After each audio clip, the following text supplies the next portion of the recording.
यथा विनिमयो यत्र त्रिसर्गो मृषा धाम्ना स्वेन सदा निरस्तकुहकं सत्यं परं धीमहि सृष्टिस्थित्यप्ययेहानेतिदृष्टितमो बन्धमोक्षाश्च यस्मात् अस्य श्रीब्रह्मरुद्रप्रभृतिसुरनरद्वीष शत्रुत्मकस्य विष्णोर्व्यस्ताः समस्ताः सकलगुणनिधिः सर्वदोषव्यपेतः पूर्णानन्दो अव्ययो यो गुरुरपि परमः चिन्तयेत्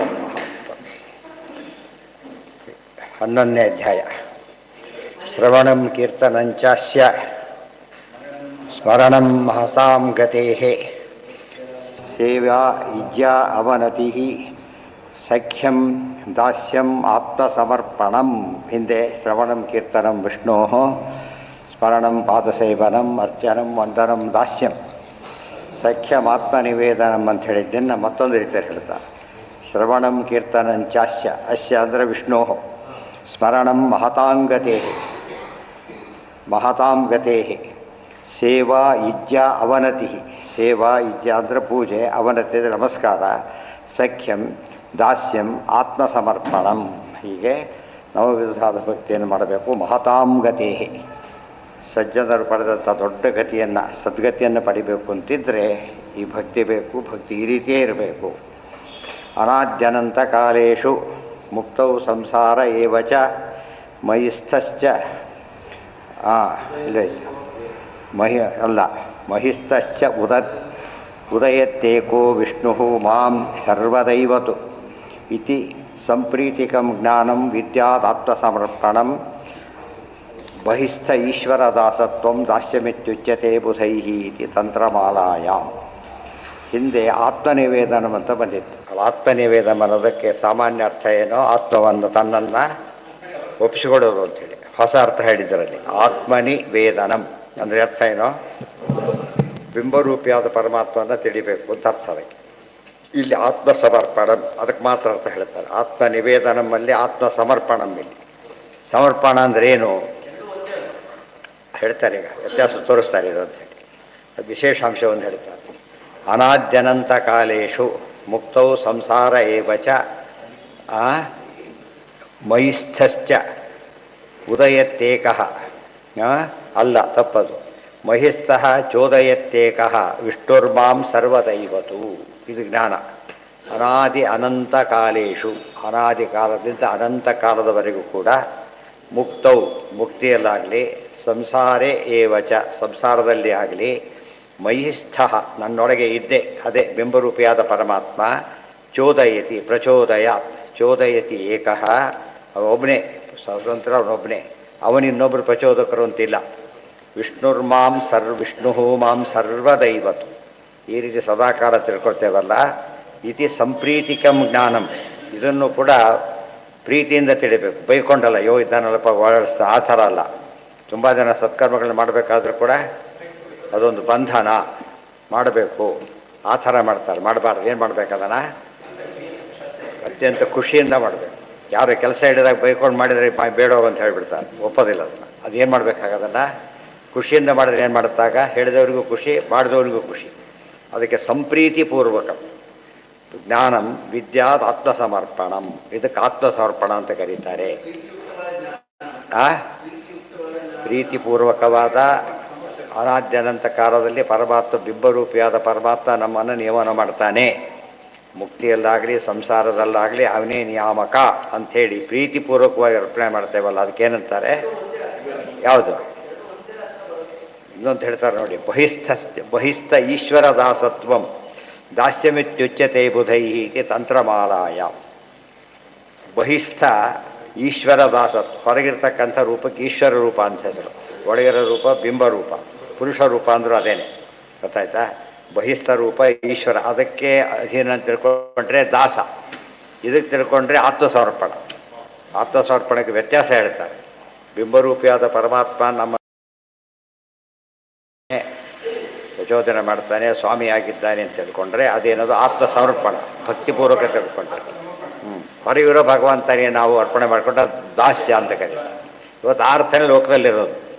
ದಾಸ ಅಂದ್ರೆ ಏನರ್ಥ, ಒಬ್ಬನಿಗೆ ಬಡಿ ಹೊರಗಿರೋ ಒಬ್ಬನಿಗೆ ಅಧೀರ ಅಂತ ಅರ್ಥ. ಅದು ಆದಾಸ್ಯ. ದೇವರೆಲ್ಲ ಅದನ್ನೂ ತಿಳ್ಕೊಬೇಕು ನಾವು. ಯಾಕೆ ಒಳಗೂ ಇದ್ದಾನೆ ಪರಮಾತ್ಮ, ಹೊರಗೂ ಇದ್ದಾನೆ. ಹೊರಗಿರೋ ರೂಪಕ್ಕೆ ನಾವು ಏನಾಗಿದ್ದೇವೆ? ದಾಸರಾಗಿದ್ದೇವೆ. ಒಳಗಿರೋ ರೂಪದಿಂದ ಏನಾಗಿದ್ದಾನೆ? ಸರ್ವ ನಿಯಾಮಕನಾಗಿದ್ದಾನೆ ಇದರ್ಥ. ಇದು ಹೊರಗಿನ ಸರ್ವ ನಿಯಾಮಕತ್ವ ಅಲ್ಲ, ಅದು ಒಳಗಿನ ಸರ್ವ ನಿಯಾಮಕತ್ವ. ದೇವರಿಗೆ ವ್ಯತ್ಯಾಸ ಇಲ್ಲ, ಕ್ಲಾರಿಟಿಗೋಸ್ಕರ ಹಾಗೆ ಹೇಳ್ತಾರೆ ಅಷ್ಟೇ ಹೊರತು ಎಲ್ಲಿದ್ದರೂ ದೇವರಿರೋದು ಹಾಗೇನೆ. ಸಂಪ್ರೀತಿಪೂರ್ವಕ ಅಂದರು ಒಂದೇ, ಭಕ್ತಿಪೂರ್ವಕ ಅಂದರು ಒಂದೇ. ಪ್ರೀತಿ ಅಂದರೆ ಏನು? ಪ್ರೀತಿ ಅಂದರೆ ಭಕ್ತಿ ತಾನೆ.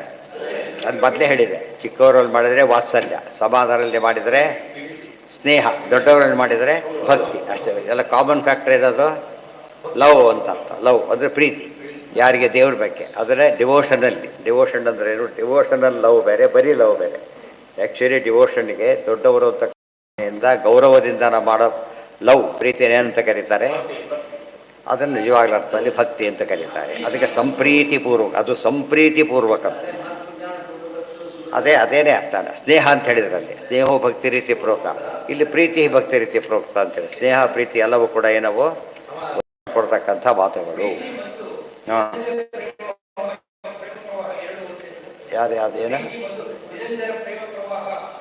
ಅದರದ್ದೇ ಎಕ್ಸ್ಪ್ಲನೇಷನ್ ಅಷ್ಟೇ. ಪ್ರೇಮ ಪ್ರವಾಹ. ದೇವ್ರ ಬಗ್ಗೆ ಪ್ರೀತಿ ಆಗಿರೋ ಪ್ರೇಮ ಪ್ರವಾಹವಾಗಬೇಕು. ತುಂಬ ಅವತ್ತು ಯಾವ್ದೇ ಕೆಲಸ ಮಾಡಬೇಕು ಅವತ್ತೇ ಮಟ್ಟೆ ಬಂತು, ಪ್ರಸಂಗ ಬಂದಾಗ ಜ್ಞಾಪಕ ಆಗುತ್ತೆ. ದೇವ್ರ ಬಗ್ಗೆ ಆಗಿರಬಾರ್ದು. ಪ್ರತಿ ಪ್ರಸಂಗದಲ್ಲೂ ದೇವರದೇ ಅಧಿಪತ್ಯ. ಆದ್ದರಿಂದ ನಿಯಾಮಕತ್ವ. ಆದ್ದರಿಂದ ಪ್ರತಿ ಕ್ಷಣದಲ್ಲೂ ಏನು ಮಾಡಬೇಕು? ಪ್ರೇಮ ಪ್ರವಾಹ.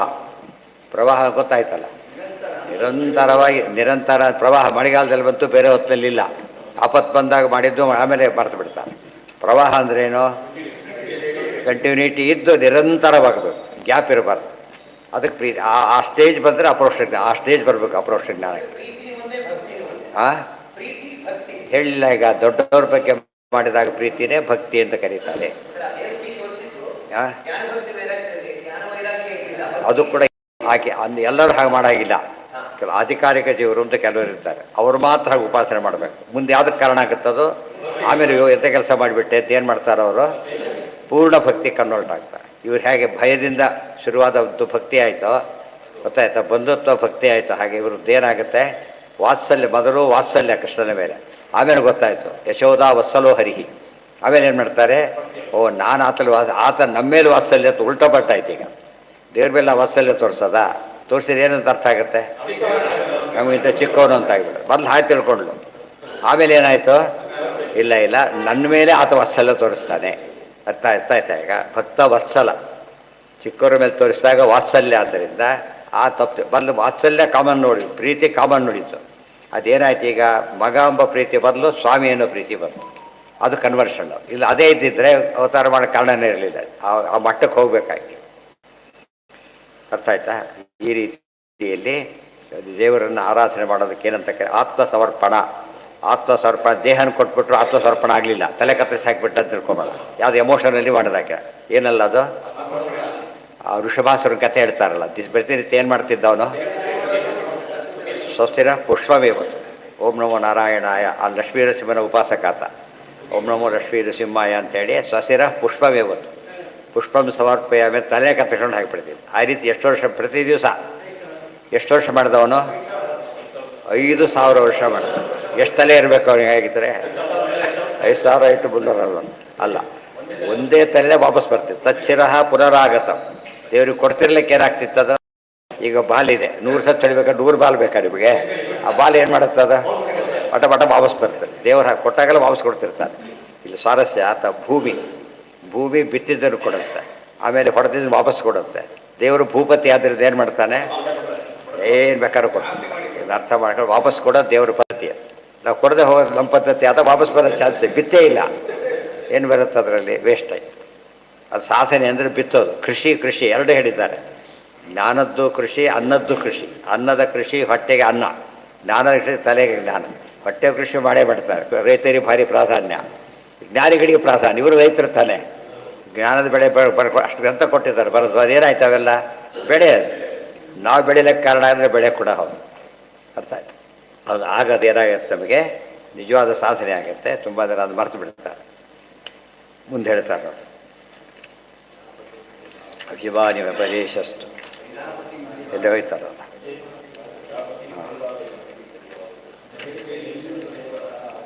ಆಯ್ತು. ನೆಕ್ಸ್ಟ್ ಯಾ ಪತಿಂ, ಈ ಮುಂದಿನ ಪ್ರಶ್ನೆ ಈಗ ಆ ವಿಷಯ ಮುಗಿತು. 11ನೇ ಶ್ಲೋಕದಿಂದ 30ನೇ ಶ್ಲೋಕಕ್ಕೆ ಜಂಪ್ ಮಾಡಿದ್ರು. ಅಲ್ಲೇನು ವಿಷಯ ಬಂದಿದೆ? ಯಾ ಪತಿಂ, ಇಲ್ಲಿ ತಂತ್ರಮಾಲ ಗ್ರಂಥ ಉಪಯೋಗಿಸ್ತಾರೆ. ತಂತ್ರಮಾಲ ತಂತ್ರ ಅಂದರೆ ಪ್ರಾಕ್ಟಿಕಲ್ ಅಂತ ಗೊತ್ತಾಯ್ತಾ? ಪ್ರಾಕ್ಟಿಕಲ್ ಏನಂತ ಕರೀತಾರೆ? ತಂತ್ರ. ಸೊ ಇದು ಈ ರೀತಿ ತಿಳ್ಕೊಂಡಾಗ ಅದು ಭಕ್ತಿ, ಪ್ರಾಕ್ಟಿಕಲ್ ಭಕ್ತಿ ಆಗುತ್ತೆ. ಇದ್ರ ಬುಕ್ಕಿಶ್ ಭಕ್ತಿ ಆಗಬಾರ್ದು. ಏನಾಗಬೇಕು ಅದಕ್ಕೆ? ಪ್ರಾಕ್ಟಿಕಲ್ಲಿ ಭಕ್ತಿ ಬೇಕು.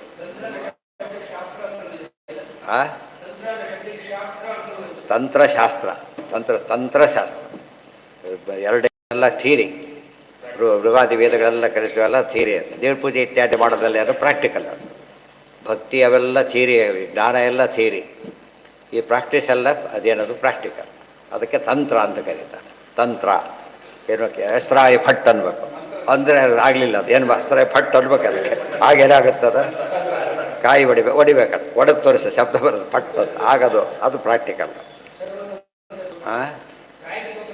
ಅದು ಅಪ್ಲೈಡ್ ಫಿಲಾಸಫಿ. ಇನ್ನು ಹೇಳ್ಬೇಕಾದ್ರೆ ಅಪ್ಲೈಡ್ ಫಿಲಾಸಫಿ.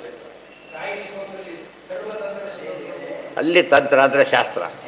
ತಂತ್ರ ಒಂದೇ ಅರ್ಥ ಇಲ್ಲ. ಇಲ್ಲಿ ತಂತ್ರ ಬೇರೆ, ಅಲ್ಲಿ ತಂತ್ರ ಬೇರೆ. ಇಲ್ಲಿ ಭಕ್ತಿಯಲ್ಲಿ ಪ್ರಾಕ್ಟಿಕಲಿ ಮಾಡ್ಬೇಕಾದ್ರೆ ಹೀಗಿರಬೇಕು ಅಂತ ಅರ್ಥ. ಹರಿಭಾವೇನ ಭಜೆ ಶ್ರೀರಿವ ತತ್ಪರ ಹರಿಯಾತ್ಮನ ಹರೇರ್ಲೋಕೆ ಪತ್ಯ ಶ್ರೀರಿವ ಮೋದತೆ. ಇದ್ರೊಳಗೆ ಹೈಲಿ ಕನ್ಫ್ಯೂಸಿಂಗ್ ಇದೆ. ಯಾರು ಯಾವ ಸ್ತ್ರೀ ಪತಿಂ ತನ್ನ ಪತಿಯನ್ನು ಹರಿಭಾವೇನ ಭಜೆ, ಗಂಡ ಅಂತೇಳಿ ದೇವರು ಅಂತ ತಿಳ್ಕೊಂಡು ಆರಾಧನೆ ಮಾಡ್ತಾಳೋ ಹೇಗೆ? ಶ್ರೀರಿವ, ಮಹಾಲಕ್ಷ್ಮಿ ದೇವರನ್ನು ಏನಂತ ಆರಾಧನೆ ಮಾಡ್ತಾಳೆ? ತನ್ನ ಪತಿ ಅಂತೇಳಿ. ಅದೇ ರೀತಿ ಪ್ರತಿಯೊಬ್ಬ ಸ್ತ್ರೀ ಕೂಡ ಯಾರು ಯಾವ ಸ್ತ್ರೀ ದೇವರನ್ನು ಹೀಗೆ ತನ್ನ ಪತಿ ಅಂತ ಆರಾಧನೆ ಮಾಡ್ತಾಳೋ ಅವಳೇನಾಗ್ತಾಳೆ? ಹರಿಯಾತ್ಮನ ಹರೇರ್ ಲೋಕೆ ಪತ್ಯ ಶ್ರೀರಿವ ಮೋದತೆ. ವೈಕುಂಠ ಲೋಕದಲ್ಲಿ ತನ್ನ ಪತಿಯ ಸಮೇತವಾಗಿ ಲಕ್ಷ್ಮೀದೇವಿ ಹೇಗಿದ್ದಾರೋ ಹಾಗಿರ್ತಾಳೆ ಅಂತ ಹೇಳ್ಬಿಟ್ಟು. ಇದೇನಾಯ್ತು ಇದರಿಂದ ಸಮಸ್ಯೆ?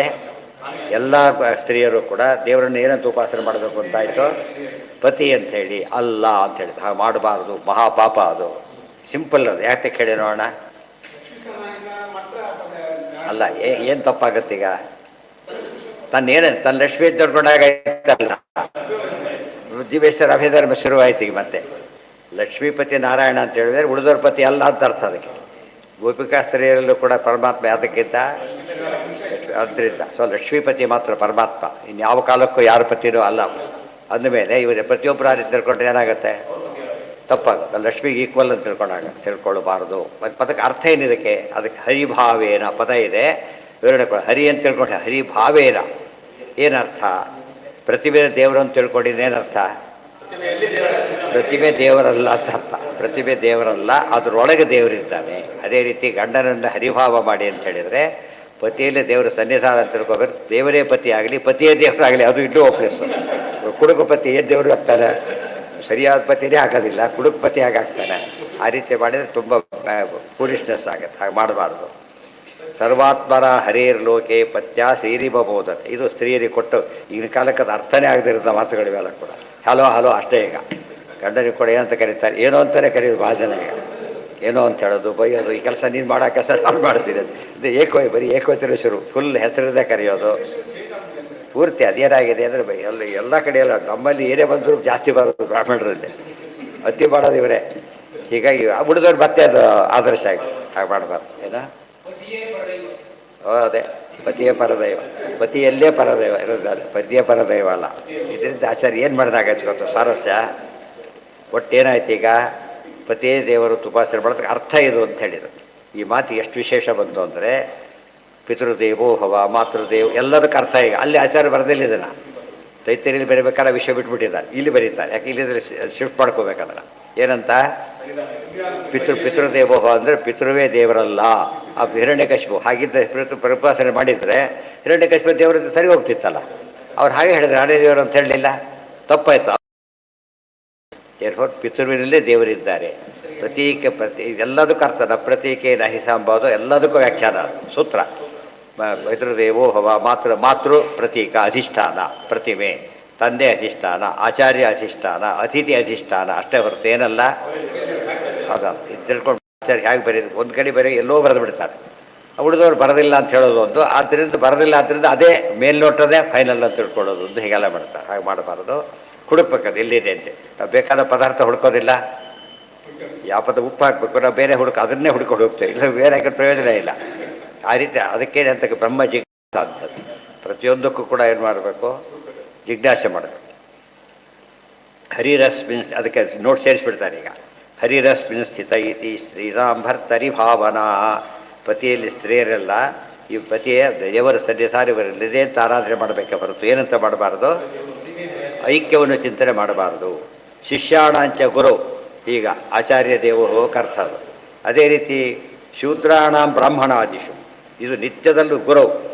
ಶೂದ್ರಾಣಾಂ ಬ್ರಾಹ್ಮಣಾದಿಷು, ಅದೇ ರೀತಿ ಕೆಳಗಿನ ವರ್ಣದವರು ಮೇಲಿನ ವರ್ಣದವರಲ್ಲಿ, ಕೆಳಗಿನ ಅಧಿಕಾರಿ ಮೇಲಿನ ಅಧಿಕಾರಿಗಳಲ್ಲಿ. ಅದೇ ಅವನೇ ರಿಟೈರ್ ಆದ ತಕ್ಷಣ ಮಾಡೋದಿಲ್ಲ. ಏನು ಹೋಯ್ತು ಅಲ್ಲೀಗ, ಆ ಸನ್ನಿಧಾನ ಹೋಯ್ತೀಗ ಅವ ಮಾಡ್ತಾನೆ. ಆಮೇಲೆ ಏನು ಕಂಡು ಬೈಬೋದು, ಬೇಕಾದ್ರೆ ಏನು ಮಾಡ್ತೀವಿ ಬಾಡಿಗೆ, ಏನು ಮಾಡ್ತೀವಿ ಬಾಡ ಅಂತ ಹೇಳ್ತಾರೆ. ಸನ್ನಿಧಾನ ಇಲ್ಲ ಈಗ, ಇದ್ದಾಗ ಮಾತ್ರ ಅಗ್ನಿ ಇದೆ, ಬಿದ್ದಾಗ ಅದು ಬಿಸಿ ಮುಟ್ಟೋದಿಲ್ಲ. ಆರೋಗ್ಯನೇ ಹಿಡ್ಕೊಂಡು ಓಡಾಡ್ತಾರೆ.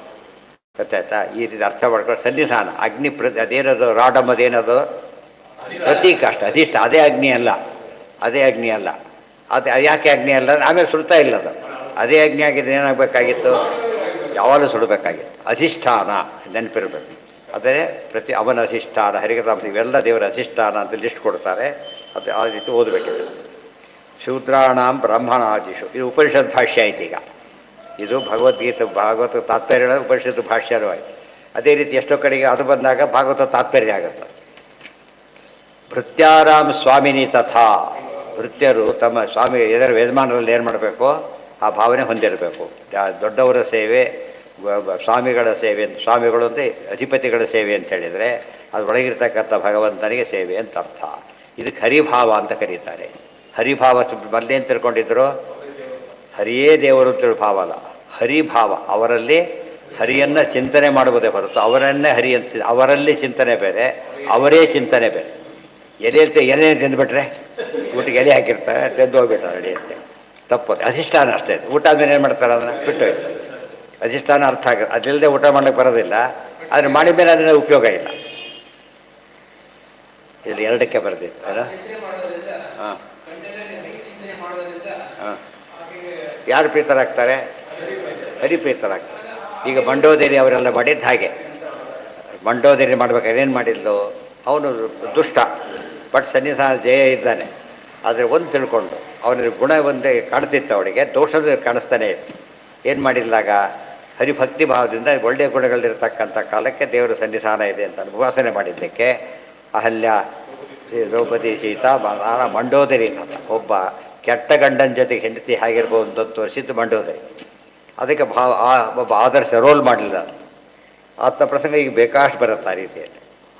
ಈ ಮಂಡೋದರಿ ಆದರ್ಶ ತಿಳ್ಕೊಂಡ್ಬಿಟ್ರೆ ಅವ್ನು ಕಾಂಪ್ರಮೈಸ್ ಮಾಡ್ಕೊಳ್ಳಿಲ್ಲ. ಆಕೆ ತಪ್ಪು ಅಂತ ಹೇಳ್ತಾನೆ ಇದ್ಲು, ತಪ್ಪು ಮಾಡೋಲ್ಲ ತಪ್ಪು ಅಂತ ಹೇಳಿ ಸೀದಾ ಕೊಟ್ಟು ಬಿಡೋದು ಹಗಲೆಲ್ಲ ಹೇಳ್ತಾ ಇದ್ಲು. ಒಪ್ಪಲಿಲ್ಲ ಅದನ್ನು. ಆದರೆ ಅವ್ರ ಗಂಡನ ದೇವ್ರ ಸನ್ನಿಧಾನ ಬಿಡಲಿಲ್ಲ. ಈ ಕೆಟ್ಟ ಆಫೀಸರ್ ಸಸ್ಪೆಂಡ್ ಆಗೋವರೆಗೂ ಅವನ ಆಫೀಸರೇ, ಭ್ರಷ್ಟಾಚಾರಿ ಆಗಿದ್ದರೂ ಕೂಡ ಇನ್ನೂ ಇದ್ದಾನೆ ಅಂದರೆ ಅವ್ನ ಮಾತು ಕೇಳಬೇಕು ನಾವು, ಬೇರೆ ದಾರಿ ಇಲ್ಲ. ಅದು ಹೋದ್ಮೇಲೆ ಮುಗಿದೋಯ್ತು. ಅದು ನಾವೇ ಅಶ್ಯೂಮ್ ಮಾಡ್ಕೋಬಾರ್ದು. ಹಾಂ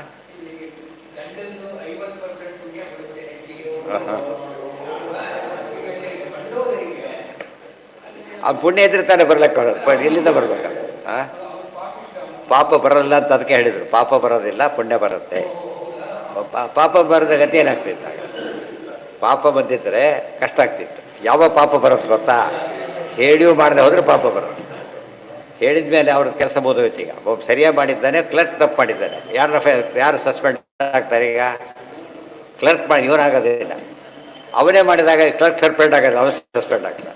ಇಬ್ಬರು ಮಾಡಿದಾಗ ಇಬ್ಬರು ಹೋಗ್ತಾರೆ. ಯಾವಾಗಲೂ ಕೂಡ ಯಾವ ರೋಲ್ ಇರುತ್ತೋ ಅವರಿಗೆ ಮಾತ್ರ ಶಿಕ್ಷೆ. ಅದು ಯಾರಿಗೆ ಅದಕ್ಕೆ ಪಾಠಕ್ಕೆ ಬರೋದಿಸ್ಬಿಟ್ರೆ ಹೋಗ್ಬಿಡುತ್ತಾ, ಹೋಗ್ಬಿಡುತ್ತೆ. ದೇವತೆಗಳಿಗೆ 50 ಹೋಗಲ್ಲ, 90% ಹೋಗ್ಬಿಡುತ್ತೆ, ಜಾಸ್ತಿ ಹೋಗುತ್ತೆ. ಗೊತ್ತಾಯ್ತಾ? ಈ ಹುಂಡಿಗೆ ಬಗ್ಗರ ಕಡೆ ಹುಂಡಿಗೆ ಹಾಕ್ಸ್ತೀರಪ್ಪ, ಎಷ್ಟು ಬಂತು ಪುಣ್ಯರೀಗ? ಮಗುವಿಗೆ ಏನು ತಿಳುವಳಿಕೆನೇ ಇಲ್ಲ, ನಿಜವಾಗ್ಲೂ ಹಾಕಿದ್ದೀವನೇ. ಆದರೆ ಮಗುಗೆ ಒಂದು ಚೂರು ಪುಣ್ಯ ಬಂತು, ಎಷ್ಟು ಅದಕ್ಕೆ ಒಂದೇ ಅವನ ಸಂಸ್ಕಾರ ಬರಲಿಕ್ಕೆ ಶುರುವಾಗತ್ತೆ. ಆಮೇಲೆ ತಾನೇ ಹಾಕ್ಲಿಕ್ಕೆ ಅದು ಭಾರಿ ಹೆಲ್ಪ್ ಆಗುತ್ತೆ. ಆಗ ಅವ್ನು ಪೂರ್ತಿ ಪುಣ್ಯ ಬರುತ್ತೆ. ಇದಕ್ಕೆ ಬಂದಿದ್ದು ಟೋಕನ್ ಪುಣ್ಯ, ಅದಿಲ್ಲ ಅಂತಲ್ಲ. ಉದಾಹರಣೆಗೆ ಅದು ಬ್ಯಾಂಕ್ ಹೋದ ಟೋಕನ್ ಮನೆಗೆ ಹೋಗ್ಬಿಟ್ರೆ ಆಗೋ ₹1,00,000 ಕ್ಯಾಶ್ ಬರ್ಕೊಟ್ಟಿದ್ದಾರೆ, ಟೋಕನ್ ಕೊಟ್ಟಿರ್ತಾರೆ, ಟೋಕನ್ ಮನೆಗೆ ಓಡೋಗ್ಬಿಡ್ತಾರೆ. ಏನು ಉಪಯೋಗ ಅದರಿಂದ? ಅದ್ರ ಬೆಲೆ ಎಷ್ಟು? 1 ರೂಪಾಯಿ ಕೂಡ ಆಗ ಕೆಲಸ 10 ಪೈಸೆನೂ ಆಗುತ್ತೆ. ಬಟ್ ಅದರಿಂದ ಬೆಲೆ ಇದೆ. ಯಾವುದಕ್ಕೆ ಬೆಲೆ ಇದೆ ಅದೀಗ? ಅವರಿಗೆ ಮಾತ್ರ ಬೆಲೆ ಇರೋದು, ಕಂಡವರಿಗೆಲ್ಲ ಬರೋದಿಲ್ಲ. ಅವರೇ ಉಪಯೋಗಿಸೋಕೆ ಬೆಲೆ ಇದೆ. ಆ ಅರ್ಥದಲ್ಲಿ ತಿಳ್ಕೊಂಡ್ರೆ ಸಮಸ್ಯೆ ಬರೋದೆ. ಅದಾದ ಮೇಲೆ ಕಲ್ಪಯೇದಾತ್ಮನೋ ವಾಚ ಯಾವತ್ ಆಭಾಸ ವಿದಮೀಶ್ವರ ದ್ವೈತಂ ತಾವನ್ನ ವಿರಮೇತ್ ತಥೋ ಹ್ಯಸ್ಯ ವಿಪರ್ಯಯ. ಕಲ್ಪಯೇದಾತ್ಮನೋ ಯಾವತ್ ಆಭಾಸವಿದಮೀಶ್ವರ ದ್ವೈತಂ ಯಾವನ್ನ ಚಿರಮೇತ್ ನಾವತ್ ನ ವಿರಮೇತ್ ತಥೋ ಹಿ ಅಸ್ಯ ವಿಪರ್ಯಯ. ಇದು ನೋಡಿದ್ರೆ ಕನ್ಫ್ಯೂಸ್ ಮಾಡೋ ಶ್ಲೋಕ ಇದು. ಅಂದರೆ ದ್ವೈತ ಹೋಗೋವರೆಗೂ ನಾವು ಏನು ಮಾಡಬೇಕು? ಸಾಧನೆ ಮಾಡಬೇಕು. ದ್ವೈತ ಹೋಗೋವರೆಗೂ ನಾವಿದ್ರೆ ದ್ವೈತ ಬರೋವರೆಗೂ ಅಂತ ಹೇಳಿದ್ರೆ ದ್ವೈತ ಹೋಗೋವರೆಗೂ ಅಂತ ಹೇಳ್ತಾರೆ. ಏನು ಮಾಡಬೇಕಾಗ ಹಿಂದೆ ಹೇಳಿದ್ದಾರೆ. ದೇವರು ಯಾವಾಗಲೂ ಇದ್ದಾನೆ ಅನ್ನೋದ್ರ ಬಗ್ಗೆ ಯಾವ ಕಾಲಕ್ಕೂ ಡೌಟ್ ಬರಬಾರ್ದು. ದ್ವೈತ ಅಂದರೆ ಯಥಾರ್ಥ ಜ್ಞಾನ ಅಂತ ಅರ್ಥ. ಯಥಾರ್ಥ ಜ್ಞಾನ ಇರಬೇಕು. ಯಾವ ರೀತಿ? ಏನಿತ್ತು ನಮಗೆ ದೇವರು ಒಮ್ಮೊಮ್ಮೆ ಜೊತೆಗಿರ್ತಾನೆ, ಯಾವಾಗಲೂ ಇರೋದಿಲ್ಲ ತಿಳ್ಕೊಂಡ್ರು ಬೇರೆ. ಎಲ್ಲ ಭಕ್ತರು ಏನು ತಿಳ್ಕೊಂಡಿರ್ತಾರೆ? ಒಮ್ಮೊಮ್ಮೆ ದೇವ್ರ ಜೊತೆಗಿರ್ತಾನೆ. ಇದು ಪೂರ್ತಿ ಜ್ಞಾನ ಅಲ್ಲ. ಇದು ಗೊತ್ತಾಯ್ತಾ? ಯಾವಾಗಲೂ ಸದ್ಯ ಏನೋ ಬಸ್ಸಲ್ಲಿ ಈ ಕಡೆ ತಿರುಗಿದ್ರಲ್ಲ, ಆ ಕಡೆ ತಿರುಗಿಬಿಟ್ಟ, ಈ ಕಡೆ ತಿರುಗಿದ್ರೆ ಸತ್ತೋಗ್ತಿದ್ದ, ಆ ಕಡೆ ಬರೀ ಹಬ್ಬ ದೇವರು ಕಾಪಾಡ್ದ ಅಂದ. ಯಾವಾಗಲೂ ದೇವರೇ ಕಾಪಾಡೋದು, ಆಗ ಮಾತ್ರ ಕಾಪಾಡಿದ್ದಲ್ಲ. ಆ ಭಾವನೆ ಬರಬೇಕಾದ್ರೆ ಅದನ್ನೇ ಹೇಳಿದ್ದೀವಿ. ಮುಕ್ತಿಯಲ್ಲಿ ಆಗಲಿ ಸಂಸಾರದಲ್ಲಾಗಲಿ ಪರಮಾತ್ಮ ಪ್ರತಿಷ್ಠಳದಲ್ಲೂ ನಮ್ಮನ್ನು ಕಾಪಾಡ್ತಾನೆ ಅಂತ ತಿಳ್ಕೊಂಡ ಏನಾಗುತ್ತದೋ ಅಂದರೆ ನಾವು ಒಬ್ಬನು ಇಲ್ಲೇ ಇಲ್ಲ, ಜೊತೆಗೆ ಯಾವಾಗಲೂ ದೇವರು ಇದ್ದಾರೆ. ಅದಕ್ಕೆ ಆಚಾರ ಹೇಳಿದ್ದು ನನ್ನ ಜೊತೆಗಿದ್ರಲ್ಲ ಅಂತ ಹೇಳಿದ್ರಲ್ಲ, ಆ ಭಾವನೆ ಇರಬೇಕು. ಆ ದ್ವೈತ ನಮಗಿರೋ ದ್ವೈತ ಏನಂತ ಹೇಳಿದರೆ ದೇವರನ್ನು ನಾವು ಪ್ರತ್ಯೇಕವಾಗಿ ನೋಡೋದು. ಅಂದರೆ ನಾವು ದೇವರನ್ನು ಬಿಟ್ಟಿರೋ ದೇವರನ್ನು ಬಿಟ್ಬಿಡ್ತಾನೆ, ಸಂಶಯ ಇಲ್ಲ. ಇವಾಗ ಮೀನಿದೆ, ಮೀನು ತೆಗೆದ್ರೆ ನೀರಿಗೇನಾಗೋದಿಲ್ಲ, ಆದರೆ ಮೀನೇನಾಗುತ್ತೆ? ಸತ್ತು. ಆ ರೀತಿ ಸಂಬಂಧ ಇರಬೇಕು. ಅವು ಹುಟ್ಟಿ ಬೆಳೆದು ಸಾಯೋದು ನೀರಲ್ಲೇ. ಅದು ಆ ರೀತಿ ತಿಳ್ಕೊಂಡಾಗ ಏನಾಗುತ್ತೆ? ದೇವರನ್ನ ಪ್ರತ್ಯೇಕವಾಗಿ ನೋಡ್ತಕ್ಕಂಥ ಭಾವನೆ ಬಿಟ್ಬಿಡ್ಬೇಕು. ಪ್ರತ್ಯೇಕ ಅಂದರೆ ದೇವರನ್ನು ಬಿಟ್ಟು ನಾವಿರ್ಲಿಕ್ಕೆ ಸಾಧ್ಯ ಇದೆ ಒಂದು ಸ್ಟೇಜಲ್ಲಿ ಅಂತ ತಿಳ್ಕೊಳ್ಳೋಕೆ ಹೋಗ್ಬಾರ್ದು. ಅರ್ಥ ಆಯ್ತಾ? ಅದನ್ನೇ ಹೇಳಬೇಕಾದ್ರೆ ತೊರೆದು ಜೀವಿಸಬಹುದೇ ನಿನ್ನ ಚರ. ಅದೇ ಮಾತಿನ ಅರ್ಥ. ರಾಜ ಬರೀತಾರೆ ದೇಶ ಬಿಡಬಹುದು, ಅಲ್ಲ ಈ ರಾಜ ಇಲ್ಲಿ ಬೇರೆ ರಾಜ ಇದ್ದಾರೆ, ಈ ರಾಜ ಇಲ್ಲ. ಆದರೆ ಎಲ್ಲರೂ ದೇವರಿದ್ದೇ ಇದ್ದಾರೆ, ಅದೇ ದೇವರೇ ಇದ್ದಾರೆ, ಬಿಡ್ಲಕ್ಕಾಗೋದಿಲ್ಲ. ಇದು ಉಪಾಸನೆಯ ಒಂದು ಕ್ಲೈಮ್ಯಾಕ್ಸ್. ಅವೆಲ್ಲ ಪ್ರಹ್ಲಾದನೆಯ ಭಾವನೆ ಇದ್ದಿದ್ದಕ್ಕೇನೆ ಗಾಬರಿ ಆಗಲೇ ಇಲ್ಲ. ಅಂತ ಕೂಗಾಡ ಹಿರಣ್ಯಕಶಿಪುಡು ದೇವರೇ ಇರೋದು, ಅವನೇ ನಿಯಂತ್ರಣ ಮಾಡ್ತಾನೆ. ನಾನು ಯಾಕೆ ತಾರೆ ಕಟ್ಸ್ಕೋಬೇಕು? ಪರಿಮಳ ಅಲ್ಲ, ಗೀತಾ ತಾತ್ಪರ್ಯ ಅಲ್ಲಿ ಕೋಟ್ ಮಾಡಿದ್ದಾರೆ. ಅದೇ ಹೇಳ್ತಿರೋದು, ಗೀತಾ ತಾತ್ಪರ್ಯದ ವಾಕ್ಯ ಕೋಟ್ ಮಾಡಿದ್ದಾರೆ. ಆ ಭಾವನೆ ಇರಬೇಕು. ಈಗ ಅದೆಲ್ಲ ಹೇಳ್ತಾರೆ ನೋಡಿ. ಬಹುತ್ವೇರೈವ ವಸ್ತೂನಾಂ ಯಥಾರ್ಥ ಜ್ಞಾನ ಮುಚ್ಯತೆ. ಯಾವಾಗಲೂ ವಸ್ತುಗಳು ಬೇರೆ ಬೇರೆ ವಸ್ತುಗಳನ್ನು ಬೇರೆ ಬೇರೆ ಅಂತ ತಿಳ್ಕೊಳ್ಳೋದಕ್ಕೆ ದ್ವೈತ ಅಂತ ಸರಿಯಾರ್ಥ, ಅದು ತಪ್ಪಲ್ಲ. ಆದರೆ ಅದ್ವೈತ ಜ್ಞಾನ ಮಿತ್ತೇವ ದ್ವೈತ ಜ್ಞಾನಂ ತದನ್ಯಥ. ಅದು ತಪ್ಪು ತಿಳ್ಕೊಂಡಾಗ ಅದು ಅರ್ಥ ಸರಿಯಲ್ಲ. ಅದಕ್ಕೆ ಅದ್ವೈತ ಜ್ಞಾನ ಶಬ್ದಕ್ಕೆ ಇನ್ನೊಂದು ಅರ್ಥ ಏನು ಅಂದರೆ, ವಸ್ತು ಇರೋದು ಘಟ, ತಿಳ್ಕೊಂಡ ಘಟ ಅಂತ ತಿಳ್ಕೊಂಡ. ವಸ್ತು ಮತ್ತು ಜ್ಞಾನ ಎರಡು ಏನಾಯಿತು? ಈ ಅದ್ವೈತ ಇರಬೇಕೆ ಹೊರತು ಈ ಶುಕ್ತಿ ರಹಿತದಲ್ಲಿ ಹಾಗಾಗಲಿಲ್ಲ. ಖಂಡಿತ ಶುಕ್ತಿ ರಹಿತ ಅದು ದ್ವೈತ. ಆ ದ್ವೈತ ಇರಬಾರ್ದು. ಈ ಅದ್ವೈತ ಒಳ್ಳೆಯದು. ಅದು ದ್ವೈತ ಅದ್ವೈತ ಅಂಬೋದು ಟರ್ಮ್ ಎಲ್ಲಿ ಉಪಯೋಗಿಸ್ತಾರೆ ನೋಡ್ಬೇಕದು. ಎಲ್ಲಿ ಎಲ್ಲದಕ್ಕೆ ಒಂದೇ ಅರ್ಥ ಮಾಡಿಕೊಂಡ್ರೆ ತಪ್ಪಾಗತ್ತೆ. ಅದ್ವೈತ ಜ್ಞಾನ ಬಿತ್ತೇವ ದ್ವೈತ ಜ್ಞಾನಂ ತದನ್ಯಥಾ ಯಥಾವಸ್ತು ತಥಾ. ಅಲ್ಲಿ ಹೇಳ್ತಾರೆ ನೋಡಿ, ಯಥಾ ಜ್ಞಾನಂ ತಥಾ ವಸ್ತು, ಯಥಾವಸ್ತು ತಥಾಮತಿ. ವಸ್ತು ಇರೋ ಹಾಗೆ ಜ್ಞಾನ ಬಂತು, ಜ್ಞಾನ ಬಂದ ಹಾಗೆ ವಸ್ತು ಇದೆ. ಅದು 100% ಯಥಾರ್ಥ ಜ್ಞಾನ. ತಪ್ಪು ತಿಳ್ಕೊಂಡ್ರೆ ಅದು ದ್ವೈತ. ಆ ದ್ವೈತ ಇರಬಾರ್ದು. ದ್ವೈತ ಶಬ್ದಕ್ಕೆ ಎರಡರ್ಥ ಇದೆ. ಎರಡನ್ನು ಎರಡಾಗಿ ನೋಡಿದರೆ ಏನದು? ಅದು ಸರಿಯಾದ್ದು. ಆದರೆ ಒಂದನ್ನು ಎರಡಾಗಿ ಕಂಡ, ಎರಡನ್ನು ಒಂದಾಗಿ ಕಂಡ ಅದು ಇರಬಾರ್ದು. ಈ ಅರ್ಥದಲ್ಲಿ ದ್ವೈತ ಭಾವನೆ ಶಬ್ದಕ್ಕೆ ಅರ್ಥ ತಿಳ್ಕೋಬೇಕು. ನೈವಂ ಜ್ಞಾನಾರ್ಥಯೋರ್ಭೇದ. ಹೌದು, ಅದ್ವೈತ ಅಲ್ಲ, ಉಲ್ಟ ಆಗಲ್ಲ. ಉಲ್ಟ ಸರಿಯಾಗಿದ್ದು ಮಾತ್ರ ಇದು. ಯಥಾ ಜ್ಞಾನ ತಥಾ ವಸ್ತು, ಮಥಾ ವಸ್ತು ತಥಾ ಮತಿ. ಇವೆಲ್ಲ ಪ್ರಮಾಣ ಪದ್ಧತಿ, ಪ್ರಮಾಣ ಲಕ್ಷಣಕ್ಕೆ ಬೇಕಿವೆಲ್ಲ. ಸರಿಯಾದ ಜ್ಞಾನ ಹೇಗಿರುತ್ತೆ ಅಂದರೆ, ತಿಳುವಳಿಕೆ ತಕ್ಕಂತೆ ಅಲ್ಲಿ ಯಾಕೆ ದೆವ್ವ ಇಲ್ಲ, ಅಯ್ಯೋ ದೆವ್ವ ಅಂತ ಕೂತ್ಕೊಂಡ್ಬಿಡ್ತಾರೆ. ಭ್ರಮೆ, ಅವನಿಗೆ ಓಡಿಸಿ ಕೊಟ್ಟು ಸರಿ ಮಾಡಬೇಕು ಅವನು. ಯಾಕೆ ಇಲ್ಲ ದೆವ್ವ ಅಲ್ಲಿ, ಅದು ಸರಿ ಹೋಯ್ತು. ಆದರೆ ದೇವರಿದ್ದಾನೆ ಇಲ್ಲ ಅಂತಾನೆ, ಮತ್ತೆ ಅದು ಭ್ರಮೆ. ಇರೋ ದೇವರನ್ನ ಇಲ್ಲ ಅಂತಾನೆ, ಇಲ್ಲದ ದೇವರನ್ನ ಇದೆ ಅಂತ ಕರೀತಾರೆ. ಎಲ್ಲ ಭ್ರಮೆ ಅದು. ಅದು ವಸ್ತು ವಸ್ತುವಿಗೂ ಜ್ಞಾನಕ್ಕೂ ವ್ಯತ್ಯಾಸ ಇಲ್ಲದವರೆ ಅದ್ವೈತ ಜ್ಞಾನ ಅಂತ ಹೆಸರು. ಅಂಥ ಅದ್ವೈತ ಜ್ಞಾನ ಓಕೆ, ಇರಲೇಬೇಕಾದ್ದು. ಆದರೆ ಎರಡು ಭಿನ್ನ ವಸ್ತುಗಳನ್ನು ಒಂದೇ ತಿಳ್ಕೊಂಡ್ರೆ ತಪ್ಪಾಗುತ್ತೆ. ನೈವ ಜ್ಞಾನಾರ್ಥಯೋರ್ಭೇದ ತತಃ ಏಕತ್ವ ವೇದರಂ ಇತಿ. ಹೀಗೆ ಇದೆಲ್ಲ ಸರಿಯಾಗಿ ತಿಳ್ಕೊಂಡ್ರೆ ದೇವ್ರ ಬಗ್ಗೆ ನಾವು ದ್ವೈತ ಜ್ಞಾನ ಇರಬಾರ್ದು. ಅಂದರೆ ದೇವರು ಬೇರೆ, ದೇವ್ರ ಗುಣಗಳು ಬೇರೆ ಇರಬಾರ್ದು. ಅದ್ವೈತ ದೇವರು ದೇವ್ರ ಗುಣ ಒಂದೇನೆ. ಇದು ಈ ಅದ್ವೈತ ಸರಿ. ದೇಹ ನಾನಾಸ್ತಿ ಕಿಂಚನ, ಈ ಅದ್ವೈತ ಇರಬೇಕು. ಅದ್ರ ಟರ್ಮನ್ನು ಮಿಸ್ಯೂಸ್ ಮಾಡ್ಕೊಂಡ್ರಷ್ಟೇ. ಸರಿಯಾದ ಟರ್ಮನ ತಪ್ಪಾಗಿ ಉಪಯೋಗಿಸೋರು ಹಾಗಾಯಿತು. ದತ್ವಾ ವರಮನುಜ್ಞಾತೋ ಗುರೋಹೋ ಕಾಮಂ ಯದೀಶ್ವರ ಗೃಹಂ ವನಂ ವಾ ಪ್ರವಿಶೇತ್ ಪ್ರವರದೇತ್ ತತ್ರ ವಾ ವಸೇತ್. ಸಾಮಾನ್ಯವಾಗಿ ಪ್ರವಚನಗಳಲ್ಲೆಲ್ಲ ಹೇಗೆ ಬರುತ್ತೆ ಅಂದರೆ, ಪ್ರಹ್ಲಾದ ಅವತಾರ ಕೃಷ್ಣ ನರಸಿಂಹರ ಮುಗಿದೋಗ್ಬಿಡ್ತದೆ. ಇನ್ನು ಬೇಕಾಷ್ಟಿರುತ್ತೆ ಸಪ್ತಪುಸ್ತಕದಲ್ಲಿ. ಅದು ಹೇಳೋಕ್ಕೆ ಟೈಮ್ ಇರೋದಿಲ್ಲ. ಆಗಲೇ ಕೊನೆಗಿರ್ತಾರೆ, ಮುಂದೆ ಬೇರೆ ಇರುತ್ತೆ, ಹೊರಟು ಬಿಡ್ತಾರೆ. ಮುಂದಿರೋ ಅನೇಕ ವಿಷಯಗಳನ್ನ ಹೇಳ್ತಾರೆ. ವರ್ಣಾಶ್ರಮ ಧರ್ಮಗಳನ್ನೆಲ್ಲ ಹೇಳ್ತಾರೆ ಇದರಲ್ಲೇ. ಈಗ ಹೇಳಿದರೆ ಉಪಾಸನೆ ಕ್ರಮ ಹೇಳಿದಾಗೆ ವರ್ಣಾಶ್ರಮ ಧರ್ಮಗಳನ್ನೆಲ್ಲ ಹೇಳ್ತಾರೆ. ಅದರಲ್ಲಿ ಒಂದು ಸ್ಟೇಜ್ ಇದೆ, ಎಲ್ಲ ಅದರಲ್ಲಿದೆ. ತಾತ್ಪರ್ಯ ಇಷ್ಟಕ್ಕೆ ಮಾತ್ರ ಬರೀತಾರೆ. ತತ್ವಾ ವರಂ ಅನುಜ್ಞಾತೋ ಗುರೋಹೋ ಕಾಮಂ ಯದೀಶ್ವರ ಗೃಹಂ ವನಂ ವಾ ಪ್ರವಿಶೇತ್ ಪ್ರವ್ರಜೇತ್ ತತ್ರ ವಾ ವಸೇ. ಗುರುಕುಲ ವಾಸ ಮಾಡಲೇಬೇಕು, ಕಂಪಲ್ಸರಿ. ಬ್ರಹ್ಮಚರ್ಯಾಶ್ರಮ ಕಂಪಲ್ಸರಿ ಮುಗಿಸ್ಬೇಕಾದ್ರೆ. ಆಮೇಲೆ ಗುರುಗಳು ಕೇಳಿದ ದಕ್ಷಿಣೆ ಕೊಡಬೇಕು. ಮೊದಲಿಲ್ಲ, ದಕ್ಷಿಣೆ ಕೊಟ್ಟು ಪ್ರವೇಶ ಇಲ್ಲ, ಫೀಸ್ ಕೊಟ್ಟು ಎಂಟ್ರಿ ಇಲ್ಲ, ಕೋರ್ಸ್ ಮುಗಿಸ್ ಫೀಸು. ಗೊತ್ತಾಯ್ತಾ? ಅದು ಇಲ್ಲವ್ರಿಗೆ ಅವ್ರಿಗೆ ಏನಾಗಿದೆ, ಸಿದ್ಧಿ ಬರೋದಿಲ್ಲ ಅಂತ ಅರ್ಥ. ಇಲ್ಲಿ ಹಾಗಲ್ಲ. ಏನ ಹೇಳ್ತಾ ಇದ್ದಾರಲ್ಲ, ಇದಿಷ್ಟು ತುಂಬ ವಿಷಯಗಳು ಬರುತ್ತೆ. ಶ್ರಾದ್ದ ಪಕ್ಷದ ಬಗ್ಗೆ ಎಲ್ಲ ಹೇಳ್ತಾರೆ, ಅದರಲ್ಲಿ ತುಂಬ ವಿಷಯಗಳು ಹೇಳ್ತಾರೆ. ಅದು ಹೇಳಿದ ಪಾಠದಲ್ಲಿ ಬರುತ್ತೆ, ಪ್ರವಚನದಲ್ಲಿ ಹೋಗಿಬಿಡುತ್ತೆ ಅವೆಲ್ಲ. ಅಗ್ನೌ ಗುರು ಆಮೇಲೆ ಗುರುಕುಲ ವಾಸ ಮುಗೀತು. ಆಮೇಲೆ ಅವ್ರು ಇಷ್ಟಪಟ್ಟದ್ದು ಗುರುದಕ್ಷಿಣೆ ಕೊಟ್ಟ. ಅಲ್ಲಿ ಒಂದು ಮಾತು ಹೇಳಿದರು, ಯದಿ ಈಶ್ವರ. ಗುರುದಕ್ಷಿಣೆ ಕೊಡೋಕ್ಕೇನೂ ಇಲ್ಲ, ಅವಾಗ ಏನಿಲ್ಲ ಕ್ಷಮಿಸಿ ಅಂದರೂ ಪರವಾಗಿ, ಏನು ತಪ್ಪಲ್ಲ. ಅದು ಇಂಪಾರ್ಟೆಂಟ್. ಇದು ನಮ್ಮ ನಿಸ್ವಭಕ್ತ್ಯ ಕ್ಷಮಾಪಯೆ ತಂತ್ರಸಾರ ಹೇಳ್ತಾರೆ. ಎಲ್ಲ ಕೆಲಸ ಮಾಡಿದ ಮೇಲೆ ಕೊಡೋಷ್ಟು, ಅದಕ್ಕೆ ತಕ್ಕಂತೆ ಕೊಡೋಷ್ಟು ದುಡ್ಡು ಇಲ್ಲದೆ ಹೋದರೆ ಇಲ್ಲ ಅಂತ ಕ್ಷಮಿಸಬೇಕು ಹೊರತು ಇಷ್ಟೇ ಅಡ್ಜಸ್ಟ್ ಮಾಡಿಕೊಳ್ಳಿ ಅಂತ ಹೇಳ್ಬಾರ್ದು. ಇದಿಲ್ಲ ನಾವು ಕೊಡೋಕ್ಕಾಗಿಲ್ಲ, ಅದೇ ಅದು ಕ್ಷಮಿಸಿಬಿಡ್ಬೇಕು. ಒಪ್ಕೊಂಡಿದ್ದ ತನ್ನ ಕೈಲಿ ಆಗೋದಿಲ್ಲ ಅಂತೇಳಿ. ಇವತ್ತು ದೇವರಿಗೆ ಕೊಡಲಿಕ್ಕೆ ಯಾರಿಗೆ ಸಾಧ್ಯ ಇದೆ? ಪ್ರತಿಯೊಬ್ಬರು ಏನು ಮಾಡಬೇಕಾಗ? ಸುಮ್ಮನೆ ಅದಕ್ಕೆ ಸುಧಾಮ ಎತ್ತಂದು ತೆಗಲಿಕ್ಕೆ ಇಷ್ಟನೇ ಪಡಲಿಲ್ಲ ಅಂತ ಸಂಕೋಚ ಆಗುತ್ತೆ. ದೇವರು ತಾನೇ ತಗೊಂಡು ಆ ಭಾವನೆ ಎಲ್ಲರಿಗೂ. ಸುಧಾಮ ಹೇಗೆ ಆತ ಅವಲಕ್ಕಿ ಮಾತ್ರ ತಂದಿದ್ದ ಸಂಕೋಚ ಪಟ್ಟ ಅಂತ ಹೇಳಬಾರ್ದು. ದೇವ್ರ ಮುಂದೆ ಏನಿಟ್ಟರು ಕೂಡ ಏನದು? ದೇವ್ರ ಮುಂದೆ ನಥಿಂಗ್. ದೇವರಿಗೆ ಏನೇ ಲೆಕ್ಕಕ್ಕೆ ಬರೋದೇ ಇಲ್ಲ. ಆದ್ದರಿಂದ ನಾವು ನಿರ್ವಾಯಿಲ ಕೊಡಬೇಕು, ನಮ್ಮ ಕರ್ತವ್ಯ ಅಂತ ಕೊಡೋದೇ ಹೊರತು. ಆ ಕುಂಬಾರ ಏನು ಮಾಡ್ದ? ಭೀಮಸೇನ ದೇವರು ಕುಂಬಾರಿಗರಿಗೆ ಬೆಂಕಿ ಬಿತ್ತು. ತಕ್ಷಣ ಅವ್ನು ಕೂಗ್ಕೊಂಡ. ಇವ್ರು ಹೋದ್ರು, ಮನೇನ ಇದ್ರ ಸಮೇತ ಎತ್ತಿಟ್ಬಿಟ್ರು. ಅವಾಗ ಏನು ಮಾಡಿದೆ? ಕಾಣಿಕೆ ಕೊಡ್ಬೇಕು. ಏನು ಕೊಡ್ಬೇಕು ಪಾಪ ಕುಂಬಾರ? ಮತ್ತು ನಾನು ಮನೆ ಸೈಜ್ ಗಡಿಗೆ ಮಾಡಿ ಕೊಟ್ಬಿಟ್ಟು ಅಷ್ಟೇ. ಯಥಾಶಕ್ತಿ ಯಥಾಯೋಗ್ಯ ಕೊಡಬೇಕು. ಅದಕ್ಕೆ ಬೇರೆ ಅವನ ಹತ್ರ ಇಲ್ಲ. ಇದು ಅರ್ಥ ಮಾಡ್ಕೊಂಡ್ಬಿಟ್ರೆ ಭಾರಿ ಖುಷಿ. ಮಗುನ ಎತ್ತಿ ಬಿಡ್ತಾರೆ, ಖುಷಿ ನಗುತ್ತೋ. ಅದೇ ಹೊರತು ನಕ್ಬಿಟ್ರೆ ಆಯ್ತು, ಅದಲ್ಲ. ಅದು ತನಗೆ ಕೊಡೋದು ಕೊಡುತ್ತೆ ಅಷ್ಟೇ. Very happy. ಈ ಭಾವನೆ ಬರಬೇಕು. ಆಮೇಲೆ ಅದು ಮುಂದೆ ಕಥೆ. ಅದು ಚಕ್ರಿ ಅಗ್ರವು ಗುರವು ಆತ್ಮನೀಚ ಸರ್ವಭೂತೇಶು ಅಧೋಕ್ಷಜಂ. ಅಲ್ಲೊಂದು ಸ್ವಾರಸ್ಯ ಹೇಳ್ತಾರೆ. ಏನಂದರೆ ಅವನ್ನ 3 ಚಾಯ್ಸ್ ಇದೆ. ಬ್ರಹ್ಮಚಾರ್ಯ ಆಶ್ರಮ ಮೇಲೆ ಗೃಹಸ್ಥನಾಗ್ಬೋದು ಬೇಕಾದ್ರೆ, ಇಲ್ಲ ವಾನಪ್ರಸ್ಥನೂ ಆಗಿಬಿಡೋದು ಬೇಕಾದರೆ, ಸನ್ಯಾಸಿನೂ ಆಗಿಬಿಡ್ಬೋದು. ಎಷ್ಟು ಅವಕಾಶ ಇದೆ. ಅರ್ಥ ಆಯ್ತಾ? 3 ಯಾವನಿಷ್ಟ ಅವನು ಯೋಗ್ಯ. ಏದು ಈಶ್ವರ ಅಂದರೆ ಕೇಪಬಲ್, ಯಾವುದಕ್ಕೆ ಕೇಪಬಲ್ ಆಗಿದ್ದಾನೋ ಆಶ್ರಮ ತೊಗೊಂಡ್ರೆ ತಪ್ಪಲ್ಲ. ಅದಕ್ಕೆ ಆಚಾರ್ಯ ಏನು ಮಾಡಿದ್ರು ಇವರು? ಸನ್ಯಾಸ ತಗೋಬೇಡ ಅಂತೇಳಿ. ಇಲ್ಲ, ವಾಕ್ಯ ಇದೆ. ಏನಿದೆ? ಬ್ರಹ್ಮಚಾರ್ಯದ ಸನ್ಯಾಸದೊಳಗೆ ಬರುತ್ತೆ. ಬೇರೆ ಏನೇ ಮಾಡಬೇಕಾದ್ರೂ ಕೂಡ ಒಂದು ಬಂಧನ ಇದೆ. ತಂದೆ ತಾಯಿ ರಕ್ಷಣೆ ಮಾಡಲೇಬೇಕು ಅಂತ ನಿಯಮ ಇದೆ. ಆದರೆ ಸನ್ಯಾಸ ತಗೊಳ್ಳೋರಿಗೆ ಇದಿಲ್ಲ, ಆ ನಿರ್ಬಂಧ ಇಲ್ಲ ಸನ್ಯಾಸ ತಗೊಳ್ಳೋರಿಗೆ. ಅರ್ಥ ಆಯ್ತಾ? ಆದರೂ ಕೂಡ ಏನು ಮಾಡಿದ್ರು ಆಚಾರ್ಯರು? ಸನ್ಯಾಸ ಅಂಬೋದು ವಿರಕ್ತಿ ಇದೆ. ವಿರಕ್ತಿಯಿಂದ ತಡೆಯೋಕ್ಕಾಗೋದಿಲ್ಲ ಅದು. ಆದರೆ ಬ್ರಹ್ಮಚಾರಿ ಗೃಹಸ್ಥರಾಗಲಿಕ್ಕೆ ಹೇಗೆ ಒಂದು ಅವಕಾಶ ಇದೆಯೋ, ಆಮೇಲೆ ವನಪ್ರಸ್ಥನ ಆದ, ಆಮೇಲೆ ಸನ್ಯಾಸ, ಅದೊಂದು ಕ್ರಮ.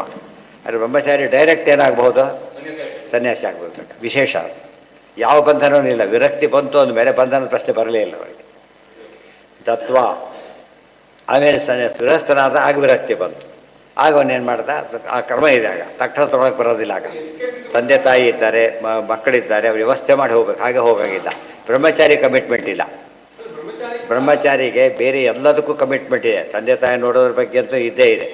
ಆದರೆ ಸನ್ಯಾಸ ತಗೋತೀವಿ ಅಂದರೆ ಯಾವುದೇ ನಿರ್ಬಂಧ ಇಲ್ಲ. ಹೌದು ಹೌದು ಹೌದು ಹೇಳಿದ್ದಾರೆ. ಅಲ್ಲಾಗಲಿಲ್ಲ. ಯಾಕಂದ್ರೆ ವಿರಕ್ತಿ ಬಂದ್ಬಿಟ್ಟಿದೆ ಅವನಿಗೀಗ. ವಿರಕ್ತಿ ಬಂದ ಕಾಲ ಉದಾಹರಣೆ ಸಾಯ್ತಾನೆ, ಸಾಯಬೇಡ ಅಂತ ಹೇಳೋಕ್ಕಾಗುತ್ತಾ? ಆ ರೀತಿ ಬಿಟ್ಟೋಗ್ಬಿಡ್ತಾನೆ ಅವನಿಗೆ. ಏನೂ ಬೇಡ ನನಗೀಗ. ಆ ರೀತಿ ಹೋದವರು ಇದ್ದಾರೆ. ಆಗಲಿಲ್ಲ. ಅದೇ ಹೇಳಿ ಸನ್ಯಾಸ ತೊಗೊಂಡ್ರೆ ಮಾತ್ರ ಸುಮ್ಮನೆ ಓಡೋದ್ರೆ ಎಸ್ಕೇಪಿಸಮ್ ಅದು ಎಲ್ಲ ನಾಪತ್ತೆ ಆಗಿಬಿಟ್ಟ. ಎಸ್ಕೇಪಿಸಮ್ಗೂ ಸನ್ಯಾಸಕ್ಕೂ ವ್ಯರ್ಥ ಇದೆ, ಅರ್ಥ ಇದೆ. ಎಲ್ಲೂ ಹೋಗಲ್ಲ ಅವನು, ಸನ್ಯಾಸಿಯಾಗಿ ಇರ್ಬೋದು, ಅಲ್ಲೇ ಇರ್ಬೋದು. ಅಲ್ಲಿ ಹಾಗಲ್ಲ, ನಾಪತ್ತೆ ಆಗೋಗ್ಬಿಡ್ತಾರೆ. ಅದು ಎಸ್ಕೇಪಿಸಮ್. ಅರ್ಥ ಆಯ್ತಾ? ಇವತ್ತು ಮಾಡೋದಲ್ಲೇ ಎಸ್ಕೇಪಿಸಮ್ಮೇ, ಇದಲ್ಲ. ಸನ್ಯಾಸ ತೊಗೊಳಕ್ಕೆ ಮಾತ್ರ ನಿರ್ಬಂಧ ಇಲ್ಲ.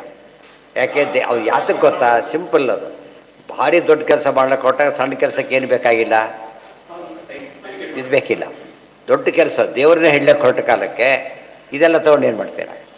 ಅರ್ಥ ಆಯ್ತಾ? ಈಗ ಯಾರೋ ಪೋಸ್ಟ್ ಮಾಡ್ಲಿಕ್ಕೆ ಕೊಟ್ಟಿದ್ದ, ಅವರೇ ಎದುರಿ ಬಂದರು, ಡಬ್ಬಿಗೆ ಹಾಕ್ತಿ ತೊಗೊಂಡು ನಾಳೆ ಬರುತ್ತೆ ಅಂತ ಹೇಳಿ ಏನು ಬರ್ಬೇಕದಲ್ಲ, ಕೈ ಕೊಟ್ಬಿಡ್ಬೇಕಷ್ಟೆ. ಅದೇ ದೇವ್ರ ಮುಂದೆ ಯಾವುದೂ ಇಲ್ಲ. ಅದನ್ನೇ ಭೀಷ್ಮರು ಹಿಡಿಮೇಲೆ ಮದುವೆ ಆಗುವ ಆಗಿಬಿಟ್ರು. ಅದು ಅಶ್ವತ್ಥಾಮ ಹೇಳಿಬಿಟ್ರು. ಆದರೆ ಭೀಷ್ಮರು ಕೇಳಲಿಲ್ಲ. ಧರ್ಮ ಯಾರು ಧರ್ಮ ಮಾಡಿದವನೇ ಭಗವಂತ, ಅವನೇ ಹೇಳ್ತಿರ್ಬೇಕಾದ್ರೆ ಮಾಡಿದರೆ ಡಾಕ್ಟ್ರ್ ಕೊಟ್ಟ, ನಾಳಿಂದ ತೊಗೋಬೇಡ ಔಷಧಿ ಅಂತ ಹೇಳಿದ. ಮುದು ಹೇಳಿದಿರಿ ತೊಗೋತೀನಿ ಅಂತ ಹೇಳಿದರೆ ಅವನೇ ಕೊಟ್ಟವನೇ ಹೇಳಿದ ಏನಂತ, ಇದು ಸಾಕಿದ್ದು ಬೇಕಿಲ್ಲ, ಅದು ಬಿಟ್ಟುಬಿಡು ಅಂತ ಹೇಳಿ. ಬೇರೆಯವ್ರು ಹೇಳಿ ಕೇಳಬಾರ್ದು. ಯಾರು ಹೇಳಿದ್ರೆ ಕೇಳಬೇಕು? ಮಕ್ಕಳಿಗೂ ಗೊತ್ತೋದು, ತಂದೆ ತಾಯಿ ಒಪ್ಪೋದ್ರೆ ಡಾಕ್ಟ್ರ್ ಹೇಳಿದ್ರೆ ಒಪ್ಪೋದವರು. ಆಮೇಲೆ ಎರಡಷ್ಟು ಶುರು ಮಾಡಿಬಿಡ್ತಾರೆ. ಆ ಕರೆಕ್ಟ್ ಜ್ಞಾನ ಇರುತ್ತೆ, ಸಂಬಂಧಪಟ್ಟವರೇ ಹೇಳಬೇಕು ಅಂತೆ. ಆದ್ದರಿಂದ ಸರಿ, ತಪ್ಪಲ್ಲ. ದೇವ್ರು ಹಿಡ್ಲಕ್ಕೆ ನಮ್ಮಲ್ಲಿ ಪದ್ಧತಿ ಇದೆ. ಈ ಪ್ರೈವೇಟ್ ಜಾಬಲ್ಲಿ ಇರ್ತಾರೆ, ಗೌರ್ಮೆಂಟ್ ಅಪಾಯಿಂಟ್ಮೆಂಟ್ ಇರುತ್ತೆ, ರಿಲೀವ್ ಆರ್ಡರ್ ಬೇಕಿಲ್ಲ ಅವರಿಗೆ, ರಿಲೀವ್ ಆಗಿ ಹೋಗಬೇಕಾಗಿಲ್ಲ. ಆದರೆ ಇನ್ನೊಂದು ಪ್ರೈವೇಟ್ ಕಾಲೇಜ್ ಬೇಕು, ಗೌರ್ಮೆಂಟ್ ಇನ್ನೊಂದು ಬೇಕು. ಆದರೆ ಪ್ರೈವೇಟು ಗೌರ್ಮೆಂಟ್ ಹೋದಾಗ ಅವ್ರು ಕೇಳೋಕ್ಕೆ ಹೋಗೋದಿಲ್ಲ. ಯಾತಕ್ಕೆ?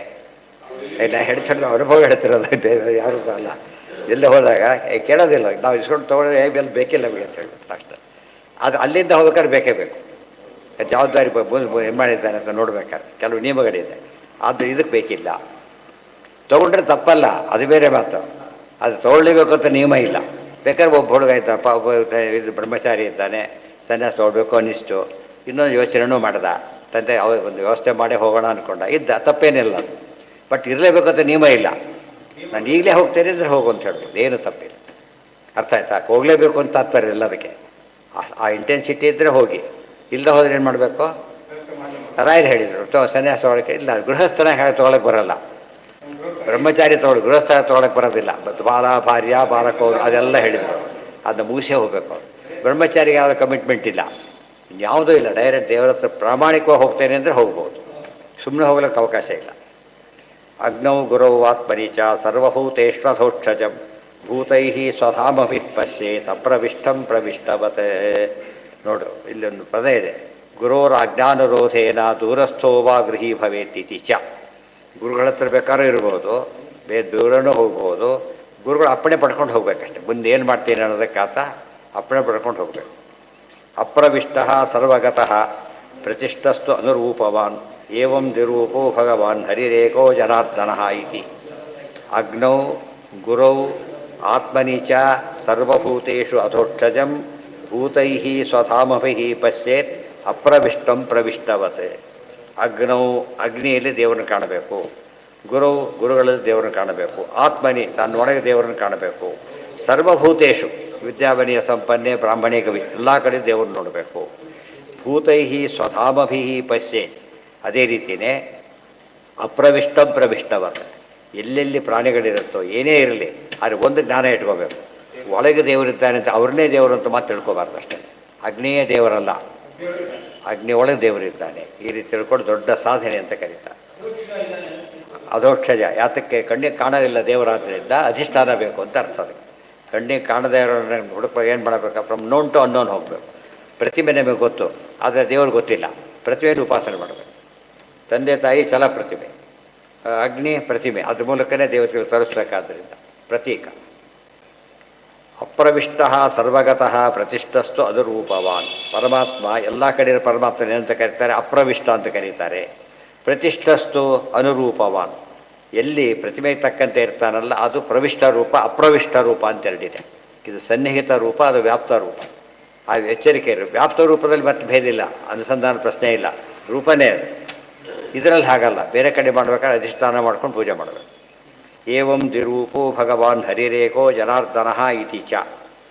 ಆತ್ಮನ್ಯಗ್ನೀನ್ ಸಮಾರೋಪ್ಯ ಸನ್ಯಸ್ಯ ಅಹಂ ಮಮಾತ್ಮತಾಂ ಕಾರಣೇಶು ನೆಸೇತ್ ಸಮ್ಯಕ್ ಸಂಘಾತಂತು ಯಥಾರ್ಹತಃ. ಇನ್ನು ಯತಿಗಳಾಗಬೇಕು ಅಂತ, ಯತಿಯಾಗೋ ಉದ್ದೇಶ ಇದ್ದರೆ ಆತ್ಮನಿ ಅಗ್ನೀನ್ ಸಮಾರೋಪ್ಯ, ಮುಂದೆ ಅಗ್ನಿ ಮುಟ್ಟಾಗಿಲ್ಲ, ನಾ ಸನ್ಯಾಸ ತೊಗೊಂಡ್ಮೇಲೆ ಅಗ್ನಿ ಮುಟ್ಟಾಗಿಲ್ಲ, ಯತಿಗಳು ಅದಕ್ಕೆ ಅಡುಗೆ ಮಾಡ್ಕೊಡೋಗಿಲ್ಲ, ಅವರೇ ಮಾಡ್ಕೊಡೋಗಿಲ್ಲ. ಅದು ಅವ್ರ ಡಿಪೆಂಡೆನ್ಸ್ ಜಾಸ್ತಿ ಆಗಿಬಿಡುತ್ತೆ ಒಂದು ದೃಷ್ಟಿಯಿಂದ. ಅದಕ್ಕೆ ಜೋರು ಮಾಡ್ತಾರೆ ಉಳಿದವರೆಲ್ಲ. ಒಂದ್ಸತಿ ಒಬ್ಬ ಸ್ವಾಮಿಗಳು ಸ್ನಾನಕ್ಕೆ ಎದ್ದಿದ್ದಿಲ್ಲ, ಎಲ್ಲೋ ಹೋಗ್ಬಿಟ್ಟಿಲ್ಲ, ನೀರು ಹಾಕೊಂಡು ಪತ್ತೆ ಇಲ್ಲ. ಕೊನೆಗೆ ಬಂದ ಅಂತ ಯಾರು ಬೈಬೇಡ್ರಿ ಫಸ್ಟ್ ಅವನ್ನ ಅಂತ ಹೇಳಿದರು. ಅವ್ನು ಹೋಗ್ಬಿಟ್ರೆ ಬೈ ಎಲ್ಲ ನಿಂತು ಹೋಗ್ಬಿಡುತ್ತೆ. ಆಮೇಲೆ ಏನು ಬೈಬೇಡಿ, ಮತ್ತು ಬುದ್ಧಿನ ಕೆಲಸ ಆಗಲಿ, ಆಮೇಲೆ ಮಾತಾಡೋದು. ಡಿಪೆಂಡೆನ್ಸ್ ಇದೆ, ಅರ್ಥ ಆಯ್ತಾ? ಅದಕ್ಕೆ ಹೇಳ್ತಾರೆ ಅದೆಲ್ಲ ವ್ಯವಸ್ಥೆ ಇಲ್ಲದವರು ತೊಗೊಳಕ್ಕೆ ಬರೋದಿಲ್ಲ. ಅವರೇ ನೀರು ಸೇದ್ಕೊಡೋಗಿಲ್ಲ, ಅವರೇ ತುಳಸಿ ಬಿಡಿಸಾಗಿಲ್ಲ, ಅದೆಲ್ಲ ಸಿದ್ಧತೆ ಮಾಡಿರ್ಬೇಕು ಅವರು. ಡಿಪೆಂಡೆನ್ಸ್ ಇದೆ. ಆ ಡಿಪೆಂಡೆನ್ಸ್ ಎಲ್ಲ ಭಕ್ತಿಯಿಂದ ಮಾಡೋರು ಸಿಕ್ಕರೆ ಸಮಸ್ಯೆ ಇಲ್ಲ.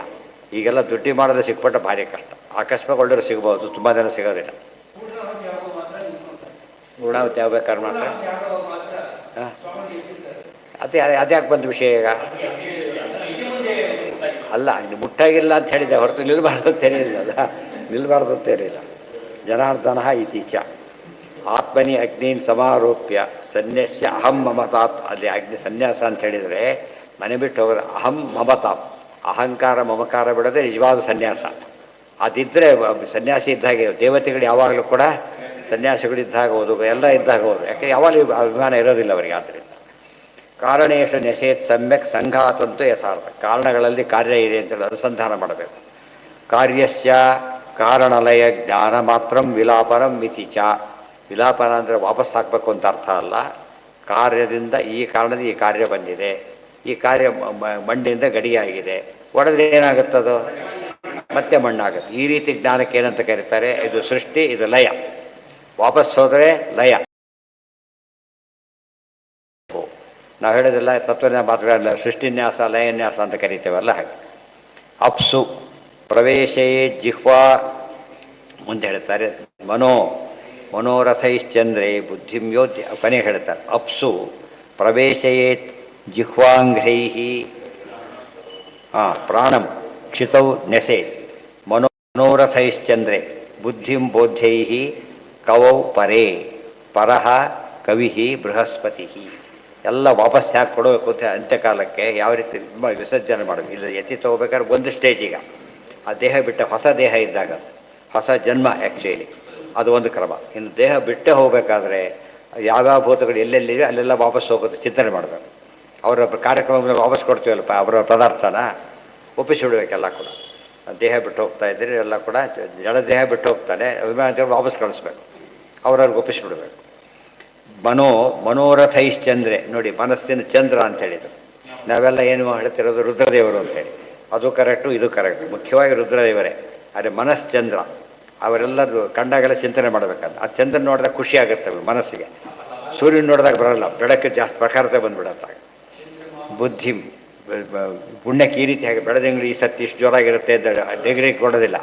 ಬೆಳೆದಂಗ್ಳಿಗೆ ಏನು ಕೊಡೋದಿಲ್ಲ, ಇಷ್ಟು ಟೆಂಪ್ರೇಚರ್ ಇದ್ದರೆ ಕೊಡ್ಲಿಕ್ಕೆ. ಅಲ್ಲಿ ಟೆಂಪ್ರೇಚರ್ ಇಲ್ಲ, ಇದ್ದಲ್ಲಿ ಮತ್ತೆ ಕೊಡಬೇಕು. ಚಂದ್ರಮ ಮನಸ್ಸಿನಿಂದ ಹುಟ್ಟಿರೋದ್ರಿಂದ ಮನಸ್ಸಿಗೆ ಅಭಿಮಾನಿಯಾಗಿದ್ದಾನೆ ಅಂತ ಅರ್ಥ. ಆದರೆ ಅವರ ಇನ್ನು ಮೇಲವರಿಗೆಲ್ಲ ಕೆಳಗಿನಕ್ಕೆಲ್ಲ ಮೇಲವರ ಅಭಿಮಾನಿಗಳೇ ಜನರಲ್ ಆಗಿ. ಸ್ಪೆಸಿಫಿಕ್ಕಾಗಿ ಬೇರೆದಕ್ಕಿರ್ತಾರೆ, ಕೆಳಗಿಂದ ಹಕ್ಕಾಗಲ್ಲ, ಅದಕ್ಕೆ ಮಾತ್ರ ಅವರು, ಬೇರೆದಕ್ಕೆ ಬರೋದಿಲ್ಲ ಅವರು. ಪರಹ ಕವಿ ಕವಿ ಅಂತ ಹೇಳಿದರೆ ಬೃಹಸ್ಪತಿ ಅಂತ ಅರ್ಥ. ಸಾಮಾನ್ಯ ಕವಿ ಶಬ್ದಕ್ಕೆ ಶುಕ್ರ ಅಂತ ಹೆಸರಿದೆ. ಇಲ್ಲಿ ಶುಕ್ರ ಅಲ್ಲ, ಇಲ್ಲಿ ಬೃಹಸ್ಪತಿ ಅಂತ ಅರ್ಥ. ಹಾಂ, ಅದು ಬೇರೆ. ಕರ್ಮಾಣಿ ಅಧ್ಯಾತ್ಮನ ರುದ್ರೇ. ಆಮೇಲೆ ಯದಹಂ ಮಮತಾ ಕ್ರಿಯಾ ಸತ್ವೇನ ಚಿತ್ತಂ ಕ್ಷೇತ್ರಜ್ಞೆ ಗುಣೈ ವೈಕಾರಿಕಂ ಪರೇ. ಚಿತ್ತಂ ಹಿರಣ್ಯಗರ್ಭೇತು. ಚಿತ್ತವನ್ನು ಬ್ರಹ್ಮದೇವರಲ್ಲಿ ಒಪ್ಪಿಸಬೇಕು. ವಿಲಾಪ್ಯ ಪರಮಾತ್ಮನಿ ಕ್ಷೇತ್ರಜ್ಞಾಖ್ಯೆ ಲಾಪಯೇಚ್ಛ ತಥೋ ನಾಣ್ಯತ್ ಸ್ಮರೇತ್ ಬುಧಃ. ಇದು 3 ಸ್ಟೇಜ್. ಒಂದು ಸನ್ಯಾಸ ತಗೊಳ್ಳೋ ಸ್ಟೇಜು, ಇನ್ನೊಂದು ಪ್ರಾಣ ಬಿಡೋ ಸ್ಟೇಜ್, ಇನ್ನೊಂದು ಪ್ರತಿನಿತ್ಯದಲ್ಲೂ ಕೂಡ ಅನುಸಂಧಾನ ಮಾಡೋ ಕ್ರಮ. ಇದು ಧ್ಯಾನ ಮಾಡಬೇಕಾದ್ರೆ ಆಯವರಿಗೆ ಅಲ್ಲಿದ್ದಾರೆ ಅಂತ ಒಪ್ಪಿಸ್ಬೇಕಾದ್ರೆ. ಜ್ಞಾತ್ವಾ ಅದ್ವೈತ್ಯಕ್ಷರತೆಯ ಆತ್ಮಾನಂ ಚಿನ್ಮಾತ್ರಂ ಅವಶೇಷಿತಂ ಜ್ಞಾತ್ವಾ ಅದ್ವಯೋ ಅಥ ವಿರಮೇತ್ ದಗ್ಧಯೋ ನಿರ್ವಾನಲಹ. ಹೇಗಾಗತ್ತೆ ಅಂದರೆ, ಒಂದು ಸೌದೆಯಿಂದ ಬೆಂಕಿ ಬರಕ್ಕೆ ಶುರುವಾಯ್ತು. ಬೆಂಕಿ ಆರಿಸ್ಬೇಕು. ಏನು ಮಾಡಬೇಕು? ಸುಲಭ. ಈಗ ಸೌದೆ ತೆಗೆದುಬಿಟ್ರೆ ಮುಗಿದು, ಸ್ವಿಚ್ ಆಫ್ ಮಾಡಿಬಿಟ್ಟ ತಕ್ಷಣ ಏನಾಗುತ್ತೆ, ನಿಂತು ಹೋಗ್ಬಿಡುತ್ತೆ.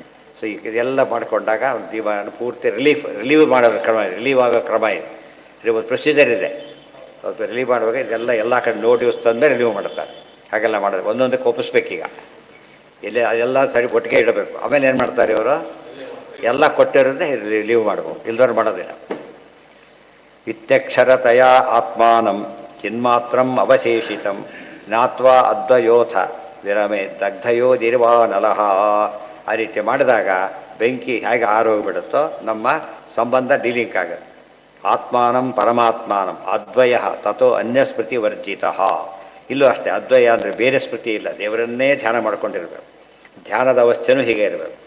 ಪ್ರಾಣತ್ಯಾಗ ಹೇಗೋ ಧ್ಯಾನದಲ್ಲಿ ಏನಾಗ್ತದೆ, ಹೊರಗಿಂದ ಡೀಲಿಂಗ್ ಈ ಸ್ಟೇಜ್ ಡೀಲಿಂಕ್ ಆಗಿ ದೇವರು ಮಾತ್ರ ನೋಡ್ತಾನೆ. ದಗ್ಧ ಯೋನಿ ಯಥಾನಲಹ ಇತಿ ಕೃತ್ಯಾಭಾವ ಮಾತ್ರ. ದೃಷ್ಟಾಂತ ಯಾತಕ್ಕೆ ಕೊಟ್ಟರೆ ಕೃತ್ಯ ಇಲ್ಲ ಅಂತ ಹೇಳೋದು ದೃಷ್ಟಾಂತ ಕೊಟ್ಟರೆ ಹೊರತು ಅವನ ಕಥೆ ಮುಗಿತು ಅಂತ ಅರ್ಥ ಅಲ್ಲ, ದೇವರೇ ಆಗಿದ್ದಾನಂತೂ ಅರ್ಥ ಅಲ್ಲ.